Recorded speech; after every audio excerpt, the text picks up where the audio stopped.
What is up? We are back. It is week 1. We finally made it. And this is Football Life Presents the Audible. I am your host, Randy Hammond, alongside none other than Matt Bushnell. Matt, in that Arizona air out there, do you smell it? Can you taste it? Can you feel it? Meeting a W right now, Randy. I am ready. We won. We are here. Football. It's an amazing time, Randy. It's the hope is in the air. Everyone thinks they're playoff bound. Everyone thinks that they're Super Bowl contenders. We are here to break some hearts. We're here to give you information, but most importantly, we're here to welcome everyone to week 1 in the NFL season. The 2021 season is upon us. It has been a long summer, been a long year, but this is probably the most exciting week of the season. As you said, optimism all around.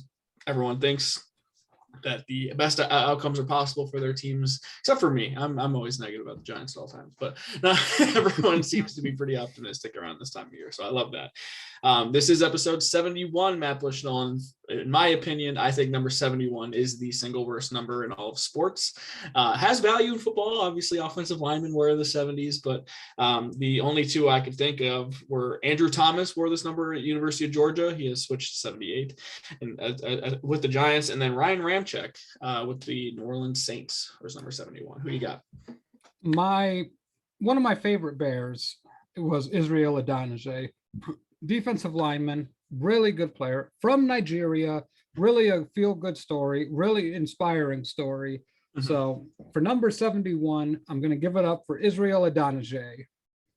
All right. Well, sorry to anyone who wore number 71 before, but to me, one of those numbers that just looks funny. And it's just, I don't know. There are so many better numbers than 71. All right. Well, it's finally here. We are going to do a full week 1 preview, a season preview. We're going to have our Super Bowl predictions, our awards predictions. This is the mother of all prediction shows, Matt Bushnell. And we're not going to do 2 shows a week this time around. It was kind of a lot on us last year. So we're going to try to do recaps / teases every week on Tuesday nights. So we're going to, keep going in this format and preview a lot of the time while reacting to the games that already happened. Before we get to all of that, we have some news before kickoff happens in the NFL, and some relatively big news, I would say. And number 1, Matt Bushnell, per your request, we start with TJ Watt and the situation going on over there in Pittsburgh. The All-Pro Defensive Player of the Year candidate is now reportedly saying he's not interested in playing until he gets a new contract. Mike Tomlin disputed those reports today, saying he expects him to practice and play week 1. All things considered, I think you and I agree he's a top 5 pass rusher in the NFL. The Steelers, probably not ideal situation to be in ahead of kickoff against the Bills on Sunday. No, it's not. Like, this is just so stupid. And the reason why I say that, Randy, it's simple. We know the numbers for pass rushers. He's going to be the highest paid defensive player when this contract gets settled. We all know it's going to get settled. But I think really what it comes down to is what the structure of this deal is going to be. But honestly, if Pittsburgh goes into this year for any extended amount of period without TJ Watt, that defense is not going to be able to hold up, not with the loss of Bud Dupree. And, they got a couple of other really nice players on that defense, but it's just not the same without TJ Watt, and which makes me really believe, and I thought this before the season, I thought the Steelers are maybe a 6-7 win football team. I don't have a lot of faith in this team. I think there's a lot of holes, a lot of deficiencies, and I think they're going to show up big time. And what's scary about it is I think their offense is going to be bad. If TJ Watt is not on the field defensively, that defense might be bad. Yeah, I mean, the impact that he has on the defense cannot be overstated. Like, I know when Bud Dupree went down, he started to get double teamed, but still he draws that attention, and it's warranted because he is a game wrecker.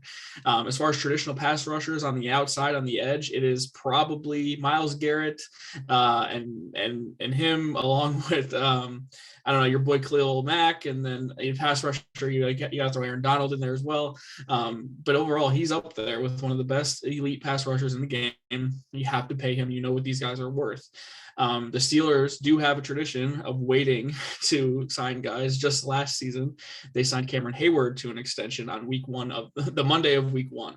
So not like this is unprecedented for this organization. I would say Cam Hayward, as good as he was, probably a little bit older, not maybe towards the end of his prime, comparatively speaking to TJ Watt, who now is looking for his for a second contract after his rookie deal. So this is the time for him to get paid, and I don't blame him for wanting to get paid. You could literally blow your ankle out, and then you're not getting paid after that. Look at what happened to Bud Dupree. So I understand where TJ Watt's coming from, and he's some guy who has not practiced all summer. I find it hard to believe Mike Tomlin's thoughts like, hey, he's going to practice, he's going to play. What's going to change? I don't understand why he would suddenly have a change of heart unless a contract comes to light between now and then. Yeah, the numbers are going to be there. I think it's going to be somewhere around that $140 million range. We're probably looking at what, Randy, 90 million guaranteed, I would guess. And now you're just talking about structure. How are you going to structure the years? If I'm Pittsburgh, take a look at the landscape. Emmanuel, who is so nice to participate in our chat, has the Steelers finished in second. No, I think the Ravens are a little bit better offensively, which is kind of weird to say because Lamar Jackson's their starting quarterback, but you know what? It's okay. He's an MVP winner. Also, we have Cleveland, when Cleveland's really good. So I think Pittsburgh has a real chance without TJ Watt to lose all 4 of those games. So look, I just think a guy like TJ Watt is so valuable, and I'm surprised the Steelers don't recognize that as well. But not unprecedented for the Steelers. So maybe by the time the kickoff happens on Sunday, TJ Watt is signed to an extension and he's on the field. Who knows? Yep. All right. Well, we'll obviously keep looking at Football Live because everyone's getting pretty good at updating all of these things. So just we'll see what happens there. All right. Another news item. The Texans have named their starting quarterback, and it is not Deshaun Watson. So Tyrod Taylor, Ty God, getting another chance to start. I feel like he started for like 17 different teams at this point. But good for Tyrod being a consummate professional. And this has really not really come to a surprise to anyone, but Deshaun Watson not starting. But the surprising thing is he's still on the roster and quote unquote will sit. So I don't really know what the deal is there in Houston. I don't know if they're waiting for a commissioner's exempt list deal. Obviously nothing legally is going to happen until after the season. So I don't know what to make sense of what's going on down there in Texas because I don't get it. Yeah, I'm going to take a bold opinion here. I don't think he goes on the commissioner's exempt list. I think if they're going to do it, why wait to this point, Randy? It doesn't make any sense to let this drag out, and even for this to be a story. I think what does happen, though, is I think Deshaun Watson's going to get traded in these next 4 weeks. I think it's inevitable. I think Miami is going to be the most likely destination to acquire his services, and we're going to see one of the more epic draft packages ever sent to a team when Deshaun Watson goes from Houston to Miami. I guess that will also depend on how Tua Tagovailoa does at the beginning of the season here, because if he comes out and plays well, maybe that would make it so they don't do that. And I think in general, you should proceed with caution with this Deshaun Watson situation because they are not going to proceed with any legal action until after the season. So if you do trade for him, yes, you will have him for this season, but anything goes after this year. So I would be very wary about trading 3 first-rounders for a guy who might be in jail this time next year. He is still being investigated on over 20 accusations of sexual assault and harassment, and 22 women have filed civil lawsuits against him. He's getting investigated by law enforcement and the NFL, and it's a whole big mess with Deshaun Watson right now. So if I'm a fan of the Dolphins, after I've read the Eagles have shown interest, and I would just be very, very concerned about this. And I feel bad for David Culley and the rest of it, and a lot of the coaches on the Texans, because they have to sit there with this giant elephant in the room here, saying, this guy could probably help us win games, but ultimately we can't, morally put him on the field. So I don't know what to make of this situation. Yeah, Watson already told Philadelphia he's not going there. He refuses to be traded to the Eagles. He's got a full no trade. The one interesting thing, if Tua plays well, that plays into Miami's hands, because then the draft pick compensation will obviously get significantly lower, and maybe Tua gets shipped over to Houston as well. I think Tua has to be a part of the deal. I don't know how they can bring in Watson and keep Tua on the team unless Tua just accepts I'm a traditional backup for the rest of my life, but who knows? Yep, who knows? Anyway, moving on now. excuse me, we have a extension, and it's not TJ Watt. It is Mark Andrews, the Baltimore Ravens tight end, signed a 4-year extension worth $56 million. And I think people who play fantasy are pretty familiar with the name Mark Andrews around this time of year. After the top 3 tight ends off the board, you have this man staring you in the face as the 4th best one, typically. This is $14 million per year. He's the 3rd highest paid tight end in the league, trailing only George Kittle and Travis Kelce. Well, I like Mark Andrews a lot, and I think he is Lamar Jackson's security blanket. It's a lot of money, but ultimately, when you don't have a ton of weapons, it's probably worth prioritizing the guys you got. He's a really good tight end too. And, yeah. I know some people are saying he's not worth that much money. Now he is, because when you have a quarterback that can do different things and needs to roll out of the pocket, that tight end trailing on his backside for an easy outlet pass is very important for him. So it makes a lot of sense for Baltimore. It makes a lot of sense for Mark Andrews. He's locked up 4 years, really good deal for both parties. And there's a lot to like about Mark Andrews. Is he ever going to be a Travis Kelce or George Kittle? No. I mean, he's kind of one of those guys that are definitely the next tier, after Waller, Kelce, and Kittle. But you know what? It's good value. It helps raise that bar for tight ends. And I think that's what a lot of things get overlooked, is how underpaid that tight end position really is in the NFL. Doesn't really get talked about how hard tight end is. I think that started to get some buzz in the offseason, like how difficult it is to play the position, because at any given play, you could be crack blocking a defensive end and then rolling out and catching a pass and then getting lit up by that same D end. Like it's a pretty crazy world to be a tight end, and you never really get the love you should get unless you're one of the elite of the elite.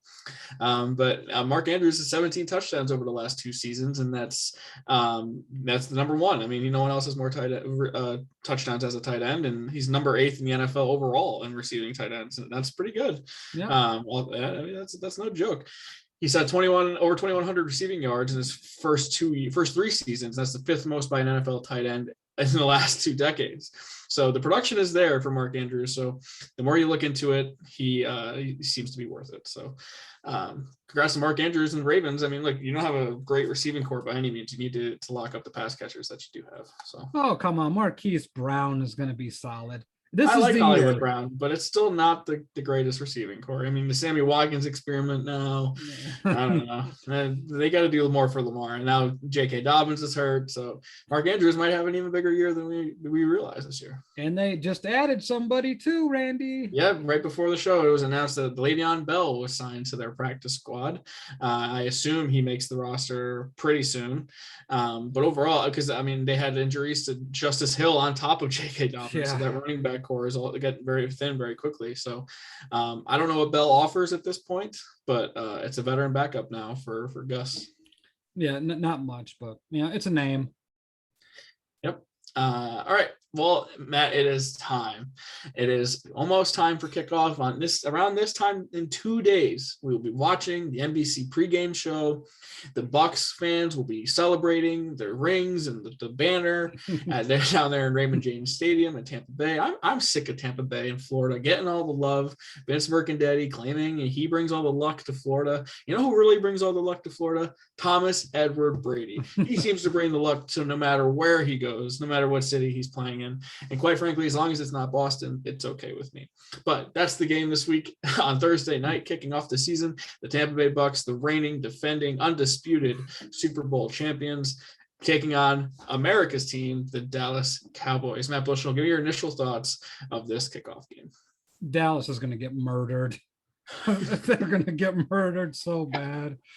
Oh, Jesus. This is literally, like, I know the Super Bowl hangover and everything, but this just feels like a bust. Dallas's defense is probably going to be one of the worst in the league again. Mike McCarthy, who I have very little respect for as a head coach, is I think he draws up his video or his game plans from a video game. This is going to get ugly pretty quickly. They don't know if Zach Martin's playing. And if you don't have Zach Martin against this defensive front, I mean, good luck to you. Sue's back with them, right? They re-signed Sue. They re-signed every starter that they had in the Super Bowl winning team is back. That has never happened before in NFL history. Yeah. So, I mean, you got to deal with Shaq Barrett, just good luck, good fucking luck on this one.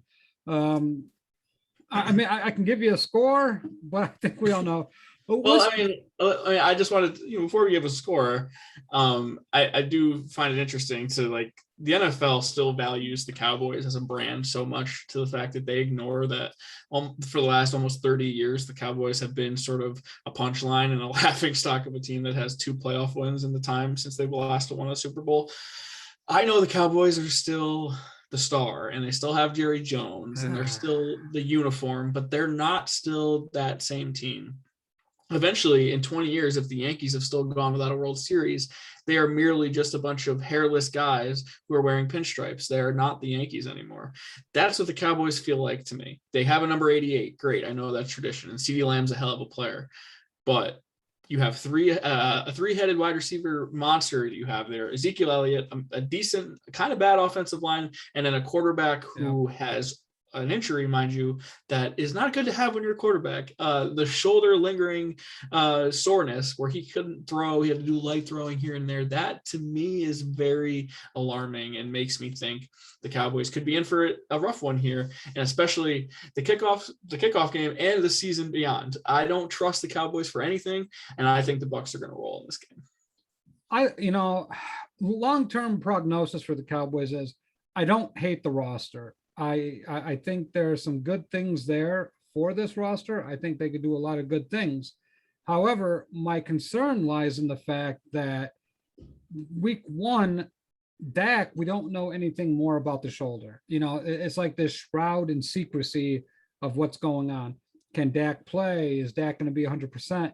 It's nice to have a trio of wide receivers as good as Dallas. I love Gallup, I love CeeDee Lamb, and I love Amari Cooper. And Amari Cooper loves Amari Cooper too, because he just came out and said he's the best wide receiver in football. But here's the thing. One, if you have to get in shootouts, you better have a good offensive line, and you better not play against a team that can rush the passer. Excuse me. And we saw what happened in the Super Bowl when Patrick Mahomes didn't have any time to throw the football. That offense overall was a lot better than Dallas's offense. And now you're going to take that same Tampa Bay defense in Tampa Bay against the Cowboys. To me, everything screams that this is just the worst matchup possible. Goodwin, Mike Evans, Gronk is there, Fournette, Ronald Jones, Scotty Miller. Like everything about the Bucs is just offensively loaded. And the Dallas's defense is just holes everywhere. It feels like that defense is just putting bubble gum on those holes that are taking on water. This is a bad matchup for Dallas. Long term, Randy, I don't know. It really depends on Dak. If Dak is 100%. If he's not healthy all year, this team's picking in the top 5. Well, that would be a shame, wouldn't it? Look, I think both of these secondaries can be had. I think Tampa's secondary is not that great. I think they are enhanced by the pass rush in the front 7. I think that's the same thing that happened with the Giants when they won the Super Bowls back in the day. So I think Dallas could be competitive in this game. I would take the over if you're a betting man. Yep. But ultimately, I think the Bucs cover. So I'm going to say my official prediction. It's not going to be as big of a blowout as you think. Maybe the score looks closer than the game actually was, but I'm going to go Tampa 41, Dallas 27. 2 touchdowns. Yeah, which I think is normal. I think the best thing for Dallas is to get down a little bit early. Get down like 14-0, and maybe that makes Tampa Bay a little bit complacent, thinking, they're going to roll in this game. But, I think it's going to end up being 37-20 Tampa Bay. I just think Tampa Bay is going to score some touchdowns in the second half. And without Zach Martin, and I know Mike McCarthy said he might be able to play, I can't see them blocking up all 4 of those guys. I think Shaq Barrett's going to get at least 2 sacks this game. Yeah, it's important to note that Zach Martin, one of the best offensive linemen in the NFL, supposedly will be out with COVID-19. And that's a big blow. And what the thing is, I feel like Tom Brady never has to experience these sort of things. The Bucs are fully healthy. They don't have any issues. Brady's ready to go. The offensive line, all the weapons, the Bucs are just so loaded when you look back and you're like, how do they get away with having this good of a team? And then Bruce Arians is still a really good coach. Yep. And it feels like such a coaching mismatch against Mike McCarthy, who is trying to hype his team up by watching Austin Powers movies and telling them to have their mojo as if this is 1997 then again. To me, this is just a mismatch. Bad matchup for the Cowboys early on. I think the Bucs come out fired up. Brady always fired up. That's not not even a surprise there. But 2 touchdowns. I think that's safe to say the Bucs start their reign as defending champs 1-0. Yeah, and I agree.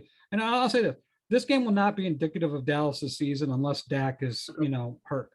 Dallas can easily bounce back. I don't think they're a bad football team. I don't think they're a good football team, but I wouldn't take week 1 to heart if you're a Dallas Cowboy fan.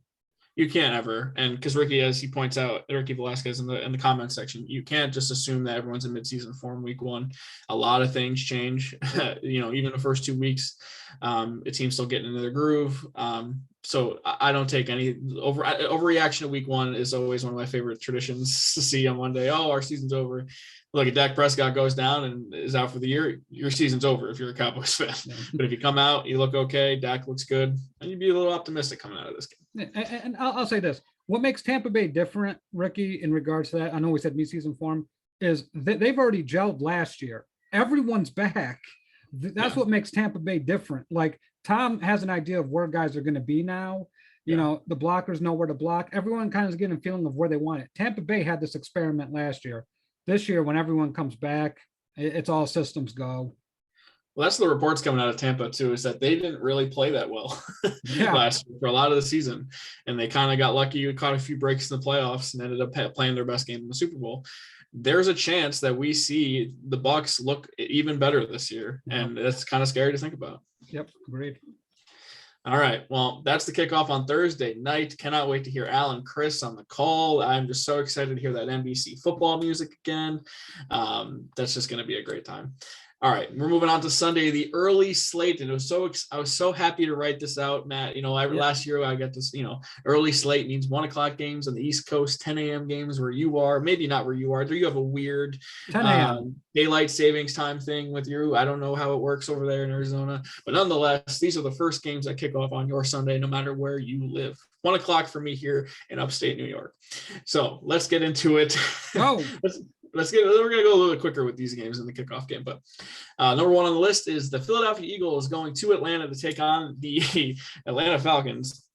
And this is a matchup of 2 brand new head coaches, 1 veteran quarterback, 1 new quarterback, and overall pretty mediocre defenses. So this to me feels like it's an interesting matchup because I don't know what these new coaches are going to bring to the table here.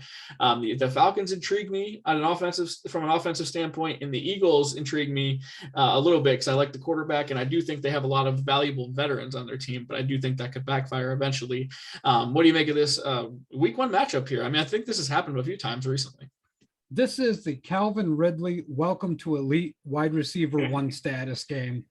I like Atlanta in this game a lot. I actually like Atlanta this year for a couple of different reasons. One, my favorite coaching hire was Robert Saleh to the Jets. I thought that by far was the biggest one, but not far behind, and I mean not far behind at all, was Arthur Smith to the Falcons. Yes, absolutely. He was the architect of Ryan Tannehill's turnaround. He incorporated A.J. Brown, Corey Davis, got Derrick Henry going again. Like, all systems go for Atlanta. I love this offense. I love Kyle Pitts. I think Calvin Ridley, though, is going to be the star of this show. Calvin Ridley is going to make a lot of people kind of see, well, I guess you could have got rid of Julio. So to me, the biggest downfall for Atlanta, I keep on going back to it, is their defense. There's nothing that this defense can do to stop somebody. But thank goodness they're playing the Eagles, because the Eagles don't have a lot of things offensively to score points. So I think Atlanta cruises in this one. And you're going to see Darius Slay line up against Calvin Ridley, and Darius Slay's coming off of a forgettable season. Yeah. So I think you're going to see Ridley absolutely say, hey, Julio who? You're not going to miss Julio very much with Calvin Ridley running the show there. And he's just another Alabama product doing great things in the NFL. These guys seem to come out of nowhere. But your point about Arthur Smith, subsequently, one of my least favorite hires happened in Philadelphia. They brought in Nick Sirianni, the offensive coordinator with the Colts, who we all know Frank Reich's calling the plays over there in Indianapolis. And I don't know what this guy brings. I think he was on the Eagles staff when they won the Super Bowl, so he has that relationship already with Jeffrey Lurie and Harry Roseman. But still, to me, this comes down to the Jalen Hurts Sirianni connection here. What kind of offense are they going to run? I could see this being the battle of the Alabama wide receivers, because it could be Calvin Ridley against Devontae Smith, the rookie wide receiver, making his NFL debut in this game as well, because the Falcons defense is not going to make it that complicated for the Eagles in this game. So for me, if I'm Philly and I'm implementing a new offense with a young quarterback, new receivers, and a new head coach, this is the team you want to play. It's in a dome. You don't have to worry about any weather conditions. I like the Eagles offense to play well in this game, but I also think the Falcons offense is going to play better. Long story short here, I'm going to say take the over, yes. But I like the home team here. If I'm going to put a prediction on it, I'll say Falcons 35, Eagles 31. I just think both these teams are going to score a lot of points, and the defense is going to be much to be desired. Yeah, for me, I like the Falcons here. Home field advantage is one thing. I think Arthur Smith is a complete culture changer, and it kind of gives a breath of fresh air. I know they got rid of Julio, and they got rid of a couple of other players as well. That stench from that Super Bowl really just kind of carried over into last year as well. Like every lead that they had, they just kept on blowing. And I think Arthur Smith is kind of a game changer in that regard, because he's going to run the football. He's going to do everything he can to protect the leads. So for me, I like Atlanta. I don't think it's going to be a blowout. I do think there's going to be a lot of points scored. I'm going to go 31-27 Atlanta. And real quick, Randy, do we have time? Ricky's asking us our top 5 wide receivers in the NFL this year. And I think after the top 3, it's pretty academic. Yeah, I mean, all right. I think we can agree on the top 3, DeAndre Hopkins, Stephon Diggs, and then what's the third guy? I can't think of the third guy. Devontae Adams. Devontae Adams, thank you. But I at that point, you've gone to 4. You could say AJ Brown, you could say DK Metcalf, you could say, but I think Calvin Ridley is in that 5 area. Oh, yeah. I don't even think it's that controversial to say. I just think he's that damn good. So for me, I might even put him 4, because I just think the sky's the limit for this guy. I love his talent. I love his speed. I love his hands, his route running. He's just not the biggest guy ever, but that doesn't matter to me. So for me, it's Adams, it's Hopkins, it is Diggs, and then I'm going to go Ridley, and then I will go AJ Brown, because I think AJ Brown is an absolute stud. Yeah, I'm going to go, a little bit off the same top 4. But instead of AJ Brown at 5, I'm going to go Allen Robinson at 5, just because this man has played with such shitty quarterbacks, and the fact that he can throw up 1,000 yards every damn year. I like Allen Robinson a lot, and hopefully Justin Fields is the answer for this team, so we can see Allen Robinson's true value, because he might put up 100 receptions and 1,500 yards. You need to convince me on Allen Robinson. I love that, man. All right. So we're going to move on now to Western New York, where the Pittsburgh Steelers, who we just talked a little bit about with TJ Watt, are traveling to Orchard Park to play the Buffalo Bills. And I live in New York. I work around a lot of Bills fans, and the excitement around this Bills team is at an all-time high. Even when they were in the AFC title game, I think there was a lot of doubt. I don't think they really believed they could beat the Chiefs. This year, their expectations for the Bills are Super Bowl, and I still think that's kind of crazy. I don't think they're better than the Chiefs. I think, if they made it to the AFC title game again, they should be happy about that. But I can't help but to think that a Josh Allen regression is imminent, because the way he played last year is hard to sustain. And if he did get better, he would be Patrick Mahomes, and the Bills would win the Super Bowl. So either the Bills take a step back, or we're looking at maybe perhaps the Super Bowl champions in 2022. Yeah, I have to take a look at the Steelers on this one. I think with the issues with TJ Watt, and then you're counting on a very old Ben Roethlisberger mustering up something. And let's face it, I think the Bills defense isn't the best in the world, but they're still good, and they're coached really well. I really like Sean McDermott as a head coach. I love Mike Tomlin as a head coach, but I think sometimes as a head coach, you kind of, your message wears thin within the organization. It kind of gets this stale feeling. Mike Tomlin's never had a losing season in Pittsburgh. So to me, I think this is going to be a very interesting season. I'm a believer in Josh Allen. I can't believe I'm saying it. I can't believe those words just came out of your mouth. Yeah, it hurts to say. But it's not to say that the regression even means that he's bad. It's just a little bit of a step back from where he played last year, which will still be a damn good quarterback. It's just hard to maintain that high level of play. Yeah, I mean, Lamar Jackson took a step back last year. Yeah. So to me, I think the Bills win this one. Corey took the words right out of my mouth. He has the Bills 28-14 in the chat. I'm taking the Bills 28-14 as well. I think the Bills are that good. I mean, the Bills defense is solid. I think I like the Gregory Rousseau draft pick more than I thought I was gonna. He's really played well in camp and in preseason.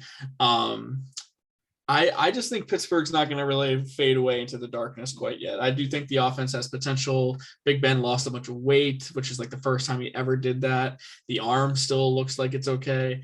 You still have Chase Claypool, Deontay Johnson. I mean, there's pass catchers that are there, and they really love this Freiermuth tight end kid who I don't trust rookie tight ends by any means, but Big Ben, if you're going to stare at him in the red zone, he's always had successful tight ends that catch touchdowns. And then Najee Harris. I hate rookie first round running backs. You pick a guy 24, I'm a little bit more accepting of it than I would have been if you picked him in the top 10. The only concerns I have about Najee Harris is he might lead the NFL in overall touches, but the offensive line is not very good.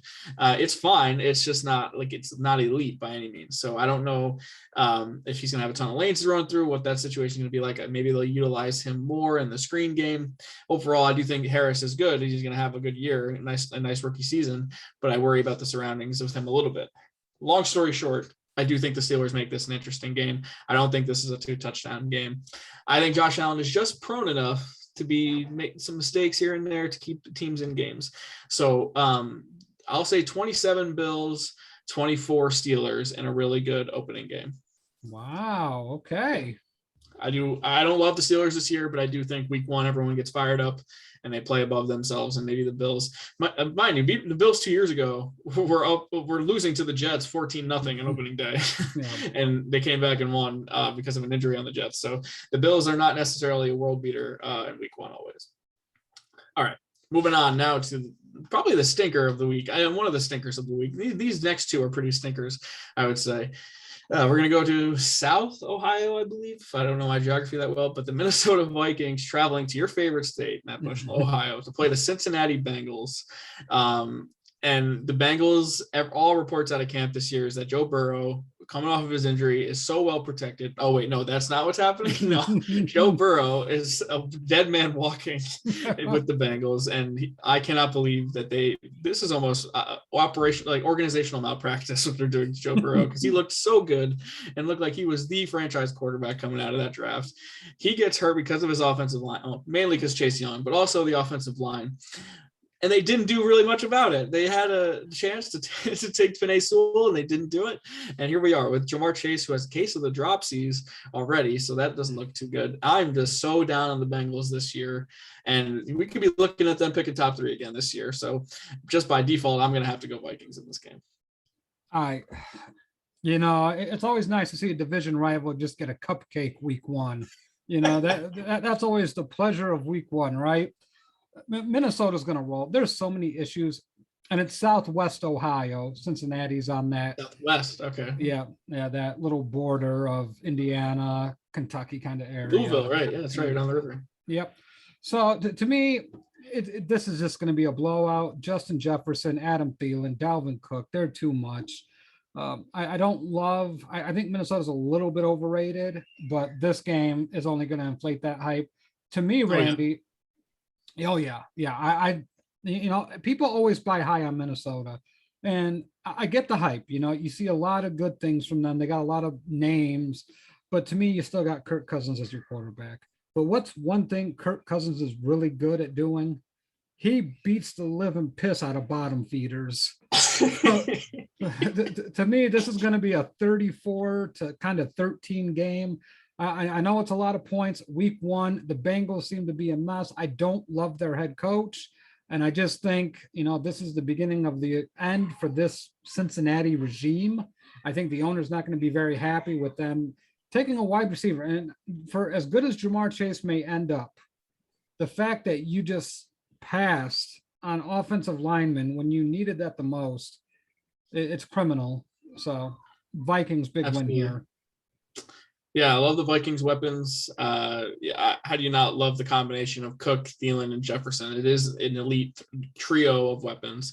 Irv Smith going down is a big blow, but they do trade for Chris Herndon, so maybe his career can be a little revitalized. I think Kirk Cousins is probably the best quarterback he's played with at this point, which is sad, but still a thing. The Vikings defense might be sneaky solid too, so I do expect them to linger throughout the season. I don't know if they're a playoff team, but I do think they're going to be around that. They're going to be in the hunt graphic come November. You always want to have your team at least in there, and the Vikings fans will definitely have that. This is going to be a popular Survivor pick as well this week. Week one's always very hard in Survivor to do. I feel like I've lost so many times week one because I overthink it. This one, I don't want to take a team on the road, but the Bengals feel like they're a team you're going to pick against quite a bit this year. So yeah, they're bad. Give me the Vikings. I'm going to say 28-16 in a smooth sailing victory for Minnesota. The next Survivor game that I chose is also another stinker, but the San Francisco 49ers are traveling to Detroit to play the Lions, and our friend Leon Tompkins is probably going to say top 5 offense, whatever, but this is a bad matchup for the Lions right out of the gate here. I think the Niners come out and Kyle Shanahan has this team ready to go. Typically, when you're a run-first offense, it's easier to run your offense earlier on in the season. You have Jimmy G back, your offensive line's good, ready to go, you're healthy. To me, the Niners, on paper, should roll the Lions team, and I don't know what to make of them with Dan Campbell and Jared Goff. So I'm just pretty down on the Lions overall this year. This feels like a rout. Randy, it's funny that you bring up that week one issue in Survivor. To me, I was looking at the schedule, just kind of looking around, and this game kind of gave me a weird vibe. It's like, man, there's something about this game. And week one is famous for stupid upsets. Like upsets that do not make any sense. Motor City Dan Campbell, they're ready to go. They're a little fiery. They're a little feisty. What's the spread, though? I mean, that's the biggest question. The 49ers got to be favored by probably 4 or 5 points, I would imagine, on the road. But San Francisco will win this game 30. I'm not going to go 30. San Francisco is going to win this game 21-20 with a last-minute field goal. The 49ers, that'll be. The 49ers will not score a touchdown this game. The 49ers will go touchdownless. Oh boy, that'll give me heart palpitations. In 2019, by the way, I took the Seahawks week one in Survivor, and they played the Bengals at home. Oh, God. Andy Dalton, Bengals.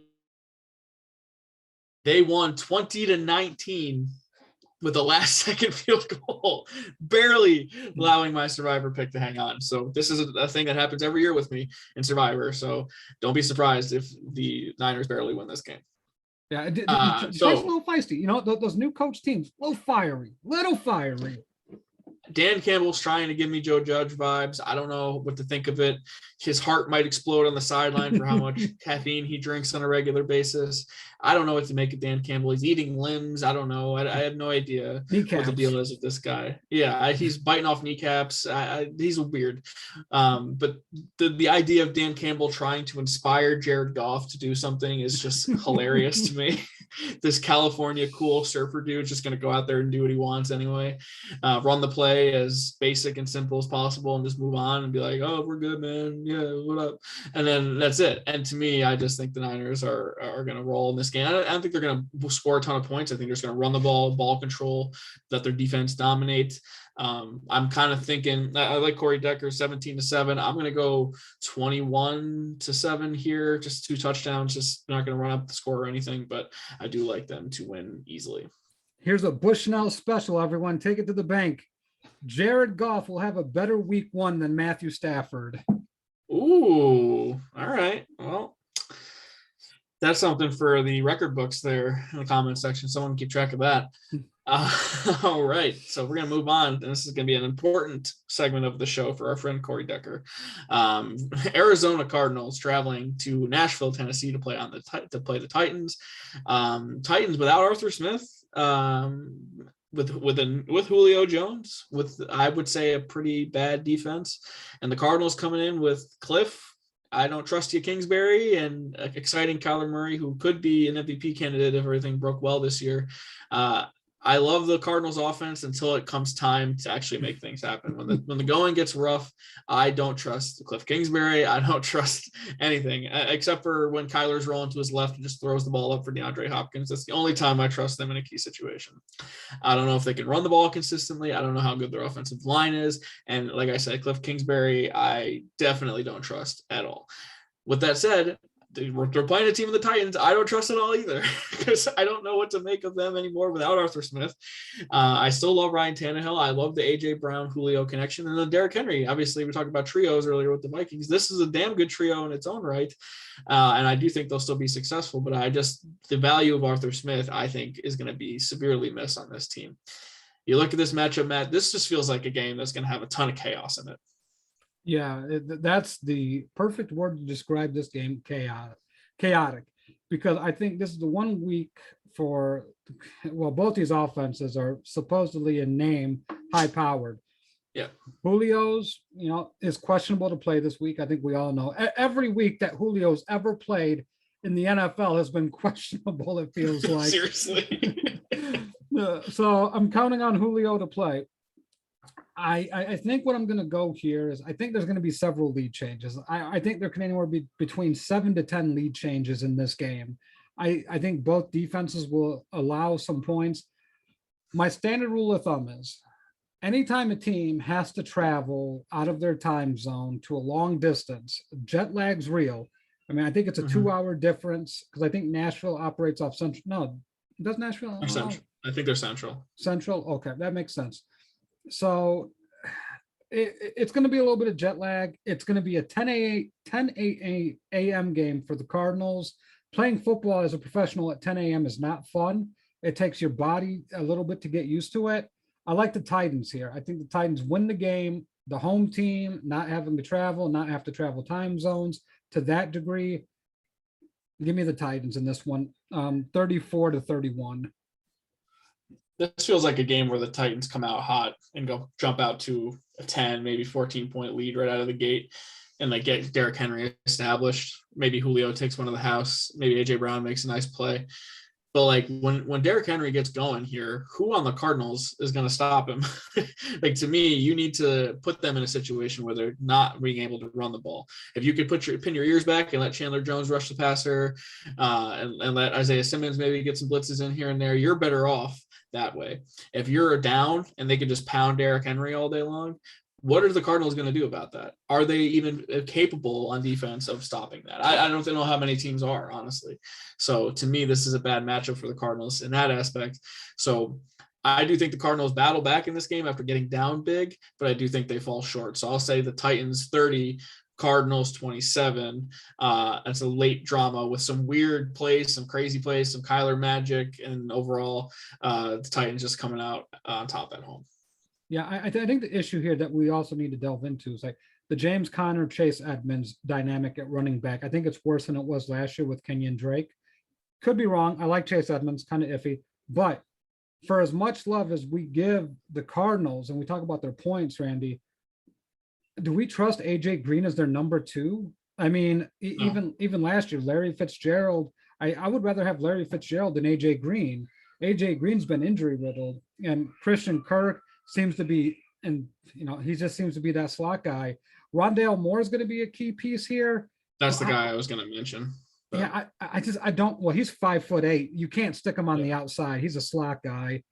I don't love this Cardinal receiving core outside of DeAndre Hopkins. It's been this is a Steve Keim issue. He misses on draft picks way too much for this team to ever have sustained success, and they basically hung Kyler Murray out to dry. Not a fan.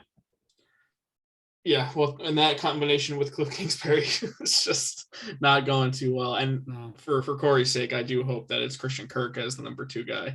This needs to be the Christian Kirk coming out party for sure in Arizona. All right, we're going to move on now. It's enough of the Cardinals for now. That game I'm excited to watch. I just think that's going to be very entertaining. And to the comments, Matt, I don't know if you're paying attention. Emmanuel Davila asks if the West Coast games are not usually at 10 a.m. He never really realized. I assume because they're on at 4 o'clock here, that means they start at 1 o'clock on the West Coast. But usually if the West Coast team's traveling to the East Coast, your game's at 10 a.m., right? Yeah, yeah. If the Arizona Cardinals would travel to the New York Football Giants and Yep. it's a 1 o'clock start time Eastern, it's 10 a.m. West Coast time. I need to live in the West Coast. That sounds amazing. All right. Because I wake up at 10 and I just hate waiting 3 hours for football. All right. Where am I now? Okay. Division rival for the Cardinals now. The Seattle Seahawks also going on the road to play an AFC South opponent in the Indianapolis Colts. The Seahawks always seem to start the season on the road somewhere. I normally don't like the Seahawks traveling, but this isn't to the East Coast completely. It's not Washington. It's not Carolina. It's a little bit more Central America. So Central America, the center of the American states here. Words are very important when you, when you speak out loud. Anyway, the Seahawks traveling, I would be more worried about it later in the season. Week 1, I think it's okay. They're probably well rested. They're playing in a dome. Not the most intimidating defense ever, but overall the Colts are pretty consistent. And I still love Frank Reich. The biggest question for me about the Colts, there's the quarterback. What are you going to get from Carson Wentz? What are you going to get from the offense in general? Do you trust Jonathan Taylor? I don't know if I do. Is Michael Pittman your number 1? If so, is that going to work? I don't know. There are a lot of questions offensively for me for the Colts, besides the offensive line, which I think is great. So to me, Seattle just has a lot more talent, especially on offense, and it should be enough to win this game. Man, you talk about a game that I just hate. Like, to me, this is a game you stay away from. You don't bet it. You just let it slip right by on the schedule, because to me, the deficiencies on both teams. Last year, I really liked the Colts. I thought, they had enough. I love the DeForest Buckner trade. But the more I look at this offense, and if there's one thing I hate, Randy, I hate a coward, because cowards run when there's a fight. And Carson Wentz is the biggest coward in the NFL. The fact that his feelings are so fragile as a starting NFL quarterback that you can't handle a trade for Nick Foles, that you had to leave Philadelphia because a second round pick. They drafted a quarterback in the second round. You want to know what you do? You know what the alpha males do at the quarterback position, Randy? They play better. They don't they make sure those guys never see the field. But nope. Oh no, Carson Wentz. No, no, buddy. No one's backing me up.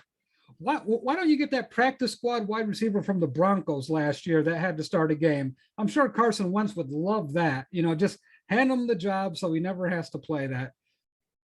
He'd probably be intimidated by Kendall Hinton too, by the way. Yeah, exactly. Leadership matters in the NFL. Leadership at the most important position, because you know what every other player sees? They have to compete for their job. That they have to beat out other guys to maintain that. They see this quarterback, Carson Wentz, who really hasn't proved anything after that MVP season. And if you start taking a look at some of the advanced numbers by, I think it's Pro Football Focus. I'll get the name later. But the variance, he threw the most 50-50 balls that year that went to the Eagles when he won the MVP. I do not like Carson Wentz. I do not like this Colts team because of him. I'm taking the Seahawks, and I think it's going to be a dogfight. I don't, like I said, I'd stay away from this. To me, it feels like it's going to be like a 3-point game somewhere in there. Yeah. So I say Seattle 20, Indianapolis 17. The Seahawks never make it easy. I mean, let's be real here. I mean, they're great, but they win these close games always. It doesn't seem like they really blow people out anymore. They don't have the defense really to blow people out anymore. But I didn't know this was going to be the evisceration of Carson Wentz, but I'm here for it. Like you said, till 2017 feels like ages ago compared to where we are now with him. And he just has a very beta face even. You look at it, it's ginger, it's soft. He's got the red hair. Like, all right, I'm over the Carson Wentz thing. I think he has great arm talent. I think he has great overall quarterback ability. But the killer mindset is something that you need to have. I know we talk about clutch and competitiveness a lot, and those things are tangible. They're hard to put on paper and establish, but you've seen time and time again, Carson Wentz cannot handle it. So maybe Frank Reich being reunited with him helps. It's important to note that the 2017 season happened with Frank Reich calling the plays. So I think that could be good for Carson Wentz, but overall the weapons are not the same.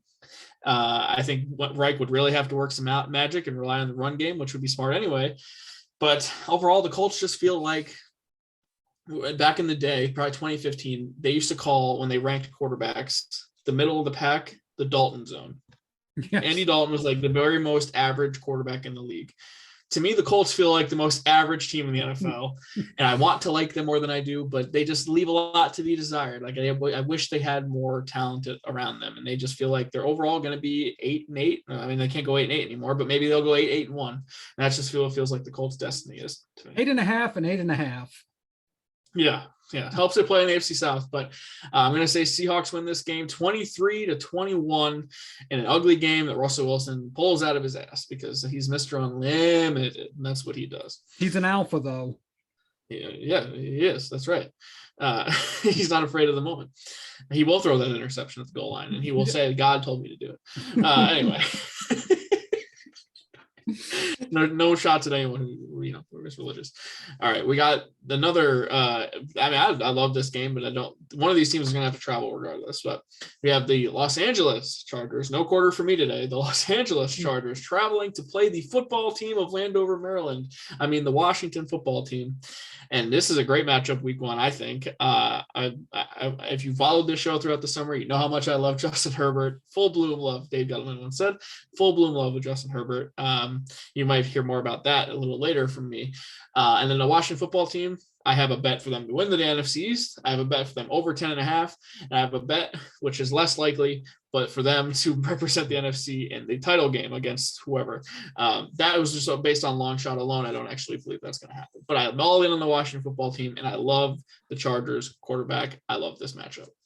Man, yeah, it's almost like trying to pick your favorite kid in this matchup, Randy. So who is it? You know what? I like Washington a lot. Defense travels either way, home or away, it doesn't matter. Chase Young's that dude. I get a lot of LT vibes from Chase Young, just being so disruptive and being a man on the football field playing against little boys. The Chargers offensive line worries me. I love the Rashawn Slater pick. I think that was a home run pick for them, but still it's a rookie going against Chase Young. Well, let's say that one more time. A rookie going against Chase Young. Yeah, that's not going to be pretty. To me, Washington's defense is really good. They're coached really well. They have a good leader as their head coach. I don't love their quarterback. He's very prone to mistakes, but I'm going to go Washington here, Randy. I'm going to take Washington 19 to the Chargers 17. Yeah, I think you're on point there. Look, Chase Young, I don't need to say anything about him. The guy's an absolute man-child freak of nature. Almost killed Joe Burrow on the field last year. The Washington defense as a whole is just going to be so monstrous. And I've said it time and time again, and it's a popular criticism on Giants Twitter right now that, oh, you're going to believe in a team with Ryan Fitzpatrick. Okay, well, Ryan Fitzpatrick was an upgrade compared to what they had at quarterback last year. Let's stop ignoring that fact. Like, they had a terrible quarterback situation last year. And somehow, I know it's still not ideal, but Ryan Fitzpatrick has solidified that. So to me, Washington is going to be really good. And this is, like you said, the offensive line for the Chargers should be better, but it's still maybe not be ready yet. Brian Bulaga has been in and out of practices. I think they're relying a ton on him to be that vet on the line. That might not be sustainable. As much as I love Herbert, I think you're right. Going to Washington's a bad matchup with the defense as good as it is, and I do think it's a dogfight. So I think Washington wins 20-16 in this game in Landover and starts 1-0, and then they get the Giants on Thursday night in a quick turnaround. So I still think that's going to be a great game, and I can't wait to watch it. I hope they wear the yellow pants on the Charger uniforms. All right. Uniform matchups is a big deal to me. I don't know why. I don't know anyone else thinks about that, but I do love uniform matchups. All right, Matt, real barn burner here, but revenge game on the line, mind you.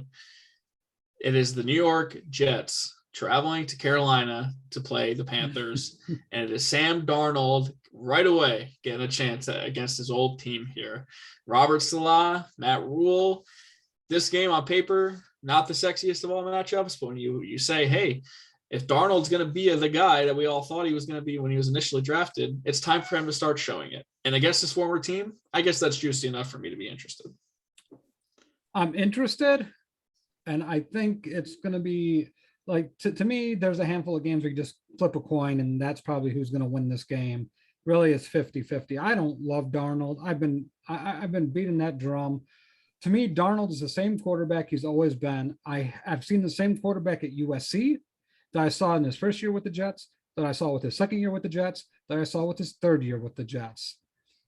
Now, we can criticize Adam Gase, but you only had Gase for 2 years. He had Todd Bowles, and then he had, I think, Lane Kiffin for a year at USC, if I remember correctly. I'll have to do double check on I don't that. remember what the coaching situation was. It Clay Helton then still? I got the Clay Helton years at USC, ladies and gentlemen, where insignificant football was played. It doesn't matter to me because Sam Darnold's just that guy. He's going to throw a bunch of interceptions. He's going to make a ton of dumb throws. He'll make a couple of plays throughout the course of a couple of weeks. I'll be like, oh man, that's my guy. I heard it from Jets fans all the time for the past 3 years. Oh, well, he's doing this now. Watch out for Sam Darnold. And you and I were like, no, we're not going to watch out for Sam Darnold because he's garbage. When it comes to NFL quarterbacks, Sam Darnold is that beta right along with Carson Wentz, a ginger. So to me,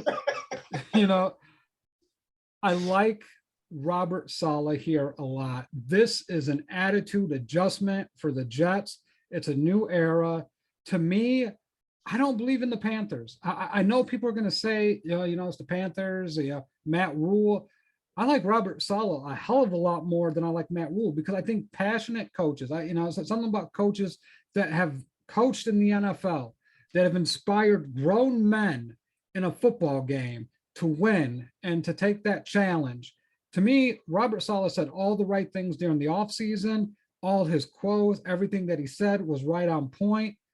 To me, this is a game changer. I'm taking the Jets 24-13 over the Panthers. Wow, that's our first upset of the show. Wow.